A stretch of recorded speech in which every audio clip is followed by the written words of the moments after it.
decía que en los últimos tiempos habrá una gran persecución en contra del pueblo de Dios. Y esto nos lleva al siguiente punto de las señales que estamos analizando esta mañana, o la segunda señal. Hemos visto que habrá una gran tribulación, pero también habrá un tiempo de gran apostasía. Y aquí nos lleva el tema de la gran apostasía, del anticristo. ¿Quién es el anticristo? Pues todo aquel que se opone a Cristo o ocupa el lugar de Cristo. Es lo que sugiere la palabra. Hay dos formas de interpretarlo. Yo creo que ambas se conjuntan en uno mismo. Es alguien que quiere ser como Cristo y que también al mismo tiempo se opone a Cristo. También la Biblia nos habla de que habrá una gran apostasía. No solo este pasaje, ya de por sí Mateo 24 nos dice que vendrán falsos cristos, que vendrán otros haciéndose pasar por Cristo. Nos habla el Señor mismo, el Señor Jesús, de que cuando veáis la abominación de la que os habla el profeta Daniel, cosa que se cumplió a lo largo de la historia en otras figuras, pero que se cumplirá finalmente, gradualmente. Como os mencionaba anteriormente, la profecía se va cumpliendo gradualmente. Suceden hechos que podrían sugerirnos que esta profecía ya se cumplió, pero son tipos de lo que vendrá finalmente, de una gran apostasía. Ya se pareciera que la profecía de Daniel se cumplió con Antíoco Epifanes, después con los romanos, pero no, habrá algo final. Todo parece sugerir que habrá un cumplimiento final de esta profecía con la iglesia. Y os decía que esta gran apostasía está mencionada en otros pasajes y os citaré concretamente uno ahora, que es el de 2 de Timoteo 3, donde el apóstol Pablo le dice lo siguiente a Timoteo, le dice, 2 de Timoteo 3, 1 al 5 voy a leer. Dice así: también debes saber esto, que en los postreros días vendrán tiempos peligrosos, porque habrá hombres amadores de sí mismos, ávaros, vanagloriosos, soberbios, blasfemos, desobedientes a los padres, ingratos, impíos, sin afecto natural, implacables, calumniadores, intemperantes, crueles, aborrecedores de lo bueno, traidores, impetuosos, infatuados, amadores de los deleites más que de Dios, que tendrán apariencia de piedad, pero negarán la eficacia de ella. A estos evita. ¿No os suena de algo? A mí me suena familiar de estos tiempos. Los hemos visto a lo largo de la historia, pero como ahora en los últimos tiempos, esta falta de amor, esta clase de hombres que escribe aquí Pablo, yo creo que es muy característico de los tiempos en que vivimos. ¿Qué otra característica podemos hablar de esta apostasía? Pues a mí me parece que esta apostasía vendrá incluso de la misma iglesia.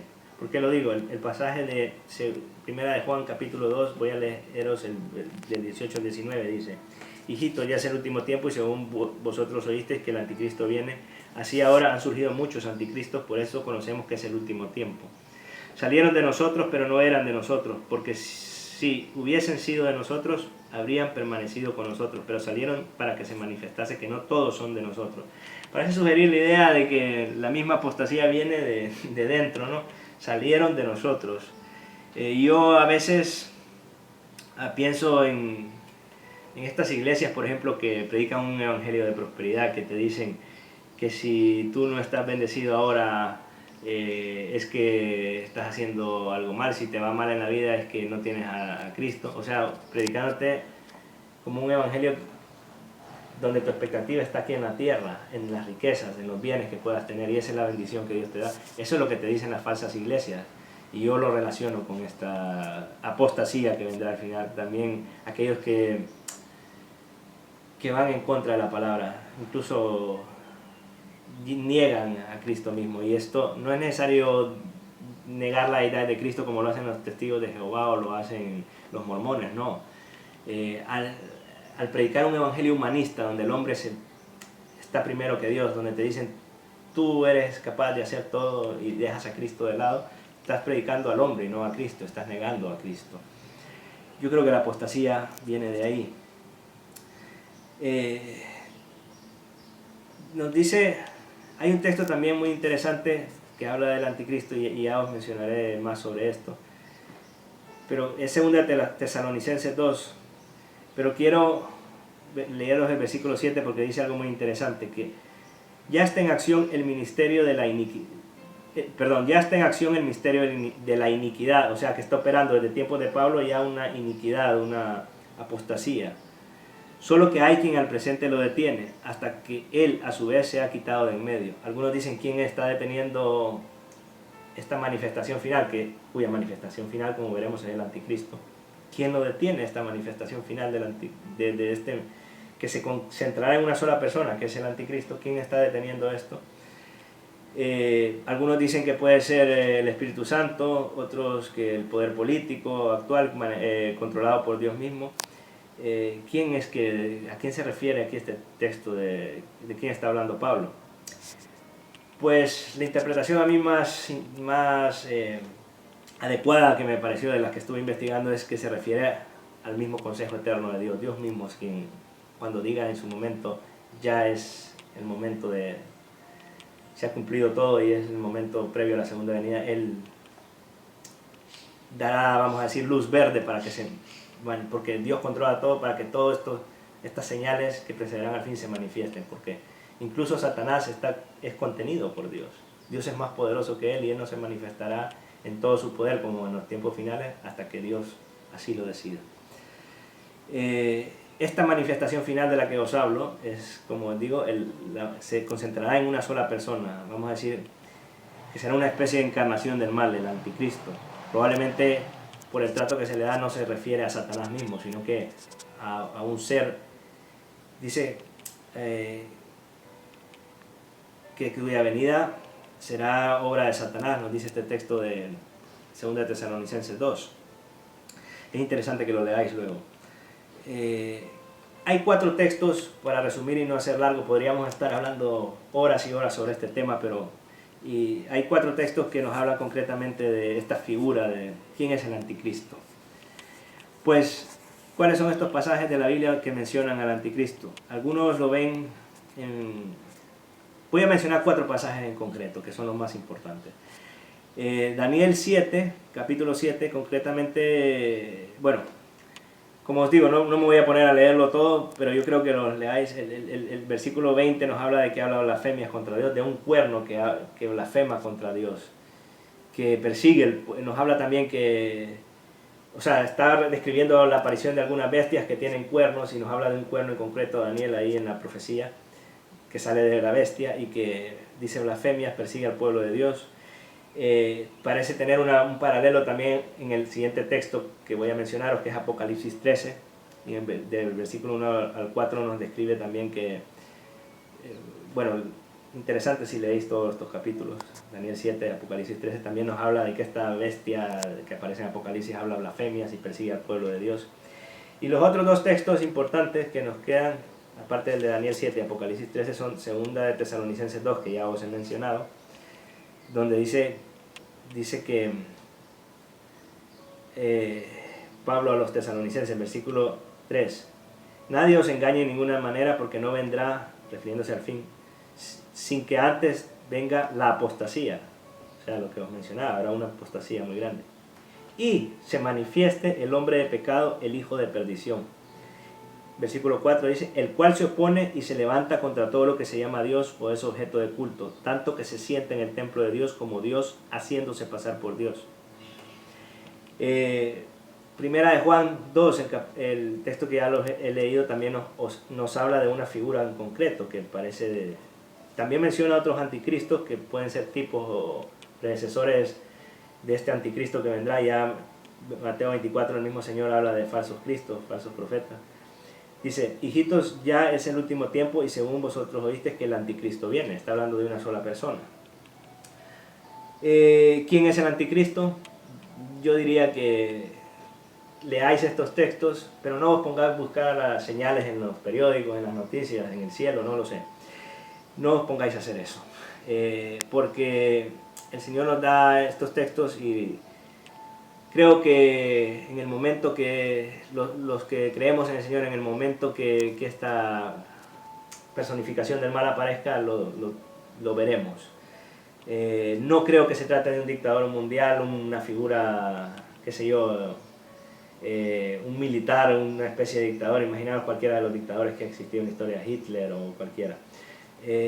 No creo que se trate de una figura exactamente, sí será una figura que tendrá control mundial, concentrará el poder político, militar probablemente, por lo que sugieren estos pasajes, pero creo que si vemos las sugerencias de que alguien que se hará pasar por Cristo probablemente también tendrá una apariencia probablemente de bondad, de querer resolver todas las cosas. La idea es de un falso profeta, de alguien que se hace pasar por Cristo y que a la vez se opondrá a Cristo. No pongamos más cosas de lo que no hay. Creo que en su momento el Señor revelará también las cosas. Quiero terminar con las señales, con un último punto, que son señales en el cielo. Y esto, pues, hay textos como Joel 2, pueden buscar en el versículo 31, Isaías 13:10, y hay muchos más textos. Si os interesa, yo puedo daros más pasajes de esto, que nos habla de que el sol se oscurecerá, la luna se volverá roja, las estrellas caerán. Tampoco sé cómo es esto, si han habido señales en el cielo a lo largo de la historia, pero creo que en el momento final habrá una concentración tanto de esta gran tribulación, de esta apostasía, de la aparición de un ser que encarna el mal, y habrán señales, y todas estas cosas se darán de una forma muy rápida y sucesiva en esos momentos, creo yo. Vemos que ¿qué son estas señales cuando el sol se oscurece? Lo vemos cuando Cristo muere en la cruz, son señales de juicio concretamente. Cuando aparecen en la Biblia son señales que están marcando juicio. Y parece que cuando el día del Señor todas estas cosas se verán de una forma que no se han visto antes. A veces si tú ves cosas, qué sé yo, yo vengo de un país como Honduras donde hay muchas tormentas y a veces el cielo se pone muy rojo y ves relámpagos muy impresionantes, y a veces no te voy a negar que alguna vez me asusté de ver cosas. Pues imaginaros eso mucho más impresionante, de una forma cosas que nadie ha visto. Imagínate, más impresionante que un eclipse. Si ya un eclipse de por sí impresiona, pues yo creo que cuando Cristo venga veremos estas señales. Pero si vamos a Mateo 24, nos habla de que veremos la señal del Hijo del Hombre. Concretamente es el versículo 30, dice: entonces aparecerá la señal del Hijo del Hombre en el cielo. Algunos lo interpretan como que será la estrella que se vio en Belén, que guió a los Reyes Magos. Otros dicen que aparecerá una gran cruz. No, pero yo creo, me gustó la interpretación de algunos teólogos que ven más propiamente la señal en cuanto a la venida misma de Cristo. Será pues que Cristo vendrá. Si todos vemos, por ejemplo, el sol, cuando Cristo venga probablemente será más brillante que el sol mismo. ¿Qué más señal queremos que esa? Será una venida majestuosa. Nos dice el pasaje que acabamos de leer, que vendrá con poder y gran gloria. Y quiero concluir esta mañana con lo que nos dice, y con el versículo 28 de Mateo 24, que dice: donde está el cadáver, ahí se juntarán los buitres. Y William Hendrickson, el teólogo William Hendrickson, dice esto de este pasaje: donde hubiere cadáveres, ahí está ella. Da la siguiente, o sea, digamos, ahí estará el momento de la señal de la venida de Cristo. Dice así William Hendrickson: cuando moral y espiritualmente el mundo ha degenerado a un punto tal que es similar a la carroña, en otras palabras, cuando el Señor juzga que se ha colmado la copa de la iniquidad de este mundo, entonces y no antes vendrá Cristo para condenar este mundo. Entonces su venida es una necesidad divina. La tribulación final a que los malvados sujetarán a los hijos de Dios es la que hará que el mundo madure para el juicio. Por eso es que inmediatamente después de la más grave de todas las pruebas vendrá el Hijo del Hombre. Me parece interesantísimo, porque si veis, cuando el diluvio, que es un tipo de juicio de Dios, cuando Sodoma y Gomorra, que son tipos de lo que será este juicio final, vinieron sobre estos pueblos, habían llegado a un colmo de iniquidad, de maldad, de apostasía. O sea, la humanidad había caído ya a lo más bajo. Y yo quiero terminar orando de esta forma: Señor, si esta humanidad ha llegado a un límite ya de maldad y que ya el juicio es necesario que venga, pues sea tu voluntad, Señor. Más yo quisiera siempre pedirte en tu misericordia, Señor, que si no es así, nos uses como instrumentos, Señor, para llevar tu verdad a todo el mundo, Señor, a predicar aquellas palabras que aún predicarle a aquellas personas las palabras que necesitan oír, Señor, a aquellas personas que aún no han creído en ti, Señor, para que no vayan a una condenación eterna, Padre, sino que nos utilices y les des tiempo todavía para que puedan ser salvados. Más si no, pues que no temamos, Señor, a tu venida, porque qué más glorioso será que compartir una eternidad de bendición contigo. Porque tu venida es de esperanza, no es de temor, Señor. Y a pesar de lo que hemos oído hoy, de todas estas señales que pueden causarnos temor, no lo tengamos, tengamos esperanza, porque el Evangelio para los que creen es de esperanza, no es de miedo. Te lo pedimos en el nombre de Cristo Jesús. Amén.